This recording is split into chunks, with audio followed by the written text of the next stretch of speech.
नमस्कार मंडळी. कधी विचार केलाय की काही गोष्टी अचानक अगदी स्फोटक वेगाने कशा वाढतात? आजच्या या सादरीकरणात आपण एका अशा लपलेल्या गणितीय इंजिनाबद्दल बोलणार आहोत जे अक्षरशः हे जग चालवतंय. आपण अनेकदा बघतो की काही गोष्टी अतिशय वेगाने बदलतात. या प्रचंड मोठ्या वाढीमागे एक अदृश्य शक्ती काम करत असते आणि ती शक्ती कोणती आहे हेच आज आपण उलगडणार आहोत.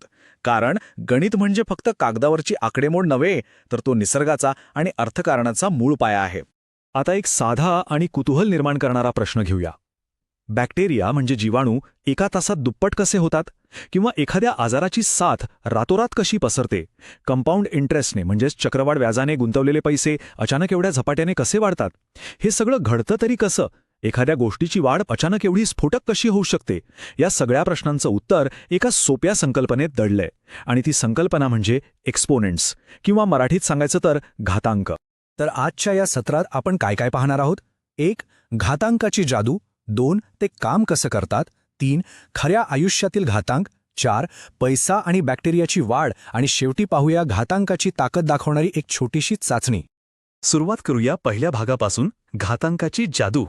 घातांक म्हणजे नेमकं काय हो? एकदम सोप्या भाषेत सांगायचं तर एखादी मुख्य संख्या म्हणजे बेस संख्या स्वतःशीच किती वेळा गुणली जाते ते दाखवणारी ही एक पद्धत आहे. इथे ए चा एनवा घात हे सूत्र बघा. यात ए हा बेस आहे आणि एन हा घातांक. समजा आपण म्हटलं 2 चा तिसरा घात. याचा अर्थ 2 गुणिले 3 असा अजिबात होत नाही बरं का. याचा अर्थ 2 ही संख्या स्वतःशीच 3 वेळा गुणायची, म्हणजे 2 गुणिले 2 गुणिले 2. उत्तर आलं 8. अगदी सोपी पण अत्यंत पॉवरफुल अशी ही मूलभूत गणितीय यंत्रणा आहे. आता वळूया दुसऱ्या भागाकडे. घातांक प्रत्यक्ष काम कसे करतात? तुम्हाला वाटेल घातांक म्हणजे फक्त संख्या वाढवणे, पण तसं नाहीये. सर्वात रंजक गोष्ट म्हणजे ते संख्या कमीही करू शकतात. एका बाजूला बघा पॉझिटिव्ह घातांक, जसं की 2 चा 5वा घात, ज्याचं उत्तर थेट 32 येतं. इथे प्रचंड वाढ दिसते. पण दुसऱ्या बाजूला जर घातांक निगेटिव्ह असेल, समजा 5 चा -1 घात, तर ती संख्या थेट अपूर्णांकात बदलते, म्हणजे 1/5. आणि जेव्हा फ्रॅक्शनल म्हणजे अपूर्णांक घातांक असतो, जसं 9 चा 1/2 घात, तर त्याचा अर्थ त्या संख्येचं वर्गमूळ असा होतो, म्हणजे उत्तर आलं 3. घातांक हे किती भारी आणि वैविध्यपूर्ण टूल आहे हे यावरून तुमच्या लक्षात आलं असेलच. हे अजून थोडं स्पष्ट करण्यासाठी आपण एक सोपा बेसलाईन नंबर बघूया. 10चा वर्ग म्हणजेच 10चा दुसरा घात. 10 गुणिले 10. उत्तर आलं 100. ही झाली एक अगदी सामान्य आणि सहज समजण्याजोगी वाढ.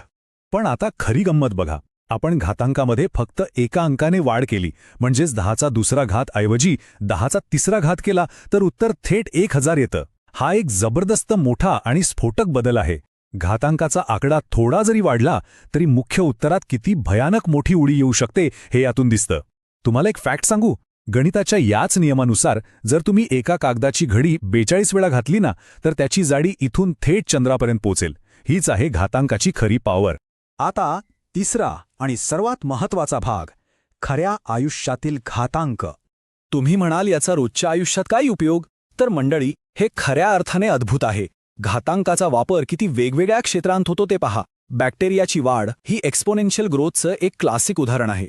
अर्थशास्त्रामध्ये कंपाऊंड इंटरेस्टमुळे आपली संपत्ती वेगाने वाढते, तर महागाईचा दरही याच पद्धतीने काम करतो. कम्प्युटर सायन्समध्ये तुम्ही जो डेटा साठवता तोही 2n अशा बिट्सच्या स्वरूपात मोजला जातो. एवढंच काय, भौतिकशास्त्रात रेडिओ ॲक्टिव्ह क्षय मोजायलाही याच घातांकाचा वापर होतो.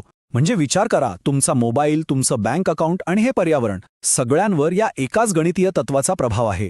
पुढचा भाग, पैसा आणि बॅक्टेरियाची वाढ. मित्रांनो, ही एक्सपोनेन्शियल ग्रोथ म्हणजे घातांकीय वाढ सूक्ष्मजीवांपासून ते लक्षावधी रुपयांपर्यंत कशी लागू होते हे समजून घेणं खूप महत्त्वाचं आहे. जेव्हा बॅक्टेरियांची संख्या दुप्पट होते किंवा बँकेत ठेवलेल्या पैशांवर कंपाऊंड इंटरेस्ट मिळतो, तेव्हा सुरुवातीला ही वाढ खूप संथ वाटते. आपल्याला वाटतं काहीच होत नाहीये. पण जसा वेळ पुढे जातो तशी ही वाढ इतक्या प्रचंड वेगाने होते की त्याचे रिझल्ट्स लिटरली थक्क करणारे असतात. तुमच्या खिशातील पैशांची वाढ आणि आजूबाजूच्या जीवसृष्टीचा विकास हे सगळं एकाच अदृश्य इंजिनावर चालतं. आता शेवटचा भाग, घातांकाची ताकद दाखवणारी एक चाचणी. चला, हे आपण एका उदाहरणाने टप्प्याटप्प्याने सोडवूया.